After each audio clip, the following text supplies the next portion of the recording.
Action. But I don't got time to mess around. All about that hustle, am I right? Turning Red is Pixar's 25th feature film, and it could be the studio's boldest movie yet. Now, you might be thinking that's a pretty big statement considering Pixar's track record. After all, the previous 24 films have won a total of 18 Academy Awards, including 11 for Best Animated Feature. But more than just winning Oscars, these films have become bona fide pop culture classics. We're talking Toy Story, Monsters Inc., Finding Nemo, The Incredibles, WALL-E, all absolute crackers that reshaped our expectations around what a kids' movie could be. And then you've got the themes Pixar tackles, which could not be more ambitious. Take Up, for example, which is the biggest tearjerker of a kids' movie since Bambi. Seriously, anyone who didn't tear up during the intro might literally be dead inside. That movie taught us about ageing and regret and how neither should be an impediment to living a full life. Then you've got Inside Out, which used the emotions inside a child's brain as a means to examine how feelings shape our decision-making. Sir, she just rolled her eyes at us. All right, make a show of force. I don't want to have to put the foot down. No, not the foot.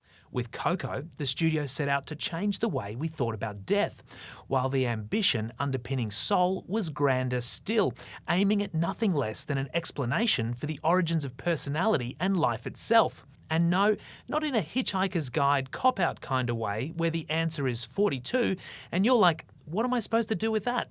So, what makes Turning Red stand out among such incredible company? Well, rather than give us grandiose pseudo-psychology, this debut feature from director Domi Shi is decidedly modest in scope and instead focuses on the experience of a tween girl hitting puberty. This isn't happening. This isn't happening.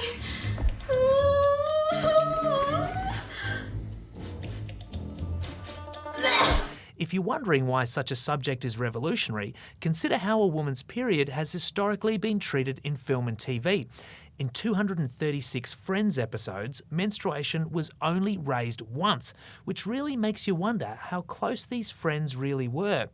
But it's an example of how the entertainment industry has mostly tried to pretend periods don't exist. And when they do exist, all too often it's a source of disgust or shame. Like in the 2007 comedy Superbad, where Jonah Hill's character is depicted getting blood on his jeans after close dancing with a girl at a party. Gotta say, that scene has not aged well. Turning Red, which is set in Toronto in the early noughties, tackles this aspect of puberty by leaning on the metaphor of lead character Meilin transforming into a giant red panda whenever she's overcome with emotion. What initially is a source of embarrassment for Mei, who is voiced by newcomer Rosalie Chiang, becomes a vehicle for her empowerment. And it's not a stretch to say this movie should be compulsory viewing for anyone with tween daughters. But this empowerment comes at the expense of the relationship with her overbearing mother Ming, played by Killing Eve star Sandra Oh. Wait, is it that? Did the red peony bloom? No! At least Mei has three besties and their shared love of a fictitious and hilariously era-appropriate boy band named Four Town to help her navigate her rapidly changing world. The music of Four Town is so important to Turning Red, the director reached out to none other than Billie Eilish and her brother and producer Phineas, who created 3 original songs for the movie. That's pretty damn cool. Talking about cool, the animation pays homage to great Japanese anime, which meant Pixar had to throw out years' worth of research into making cartoons look realistic and start again from scratch. OMG!